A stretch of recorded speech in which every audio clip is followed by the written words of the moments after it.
So, so in between Lollapalooza and Voodoo, you had decided that you were going to quit. You had told Perry.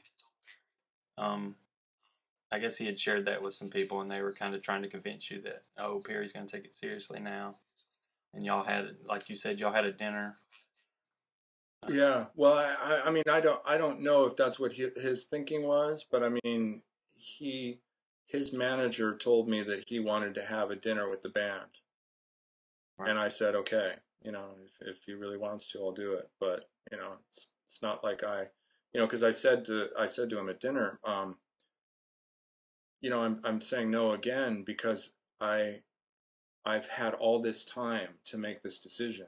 Like it's not like it's Wednesday today and Tuesday I thought, I should really think about whether or not I want to do this. Yeah. I had come to the decision after a long time, watching people operate, what they do, what they're capable of, what they're interested in doing, what they're, you know, whether or not they play well with others, just all the stuff. Yeah. And so so yeah, I can't speak to what he was thinking that I would be somehow convinced, or I don't even know if he was trying to, or Well, at this I don't know. point, you had a good tour and you had a good European tour. Lollapalooza was kind of a mixed bag, but at this point, why do you not say to yourself, well, let's just ride this out, let Perry steer the ship. I'll fall into a role like Dave and Steven seem to have fallen into. Um, is we'll try to influence Perry into doing, some more creative things, but if we can't, we're not going to jump ship. We're still going we're still going to collect a paycheck at the end of the day for tours, and we're still going to create something. Why not do that? Yeah. Well, for the same reason that I didn't come back and do all the other tours. Um, I, like, I work with people for a lot of different reasons, and especially as I get older and less musically relevant in the world, if somebody needs help with something, if a friend of mine needs help, whatever. Um, I recently played on a you know what you call it, a benefit record. Yeah. Like there are just lots of reasons to do stuff, um, and to make money, to make a living, Right. obviously too. Um, but Jane's Addiction for me goes in a special category, and it just does because it's my life, because it's my history, because it's for whatever reason, psychologically or whatever, that goes in a different category for me, and I don't want to be frivolous with that. And so the idea of simply, um, it was clear that Perry, like through the recording process, he didn't want to do anything in a weird time signature. He didn't want to do anything that sounded in any way challenging. He wanted to just be nice and play nice and I mean, he was just a totally toothless version of his former self.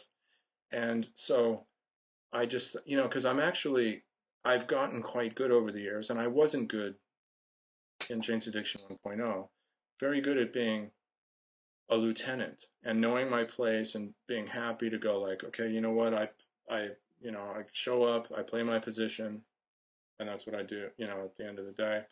Um, um, and I'm happy to do that for a lieutenant that you want to. I mean, I'm happy to be a lieutenant to a captain that you're willing to follow into battle, but uh, Barry's just not that guy, and it's it doesn't make any fiscal sense because the guy spends money like on frivolous bullshit. The whole band spends money on frivolous bullshit. They go into big Mac Daddy studios to show up for 2 hours of recording a day or rehearsing a day, whatever. Just they spend frivolous amounts of money. So it doesn't make fiscal sense. It doesn't make creative sense. It certainly doesn't make creative sense. So I just kept thinking that there just is no good reason to stay. There is only sort of apathy and a paycheck to stay. Yeah. Um, and so yeah, so that was So that's why. you're not now, or you don't think in the future you'll be um, where I feel like Dave and them are at. They're if I'm gonna make money, this is the easiest way for me to make it. I can play with James Addiction. I can make thousands of dollars or whatever playing on tour, or I can go in Dave's situation, I guess, host parties or do award shows and things like that. Do the different things, and then Steven, I guess, does studio time and stuff. They would rather, I guess, play in Jane's Addiction and make money than to have to do other things. Yeah. To me, you're not in a situation where you feel like you have to do Jane's Addiction, or you don't feel like you'll ever be in a situation, monetary wise. I mean, Yeah. Well, I don't, I wouldn't say never, but I mean, I for so long my mortgage hasn't been tied to playing in Jane's Addiction, so right. I don't really see it that closely connected. I've managed to feel sort of um, still somewhat precious about it, I mean, I I I mean, anyone who knows me knows that I'm not precious about stuff, but it's might be the wrong word to use, but uh, but yeah, yeah, it's sort of just like saying, like whatever you believe about life, just trot it out and and sort of tart it up and make it cheap and you'll make a buck. Like it just doesn't sound like a. And also too, I mean, to be honest as well, it's not like I'm even being asked to sell my soul to the devil for um, you know unseen amounts of riches either. Yeah. It's like, you know, I mean, they're looking at a good paycheck if they get Capitol Records, um, drunk enough to re up their the that contract, Yeah. but uh, I but get. yeah, so it's not.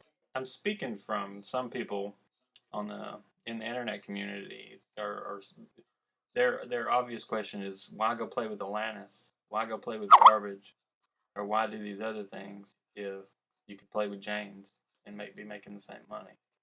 And I guess that goes back to you holding Janes in a different category, Yeah, yeah.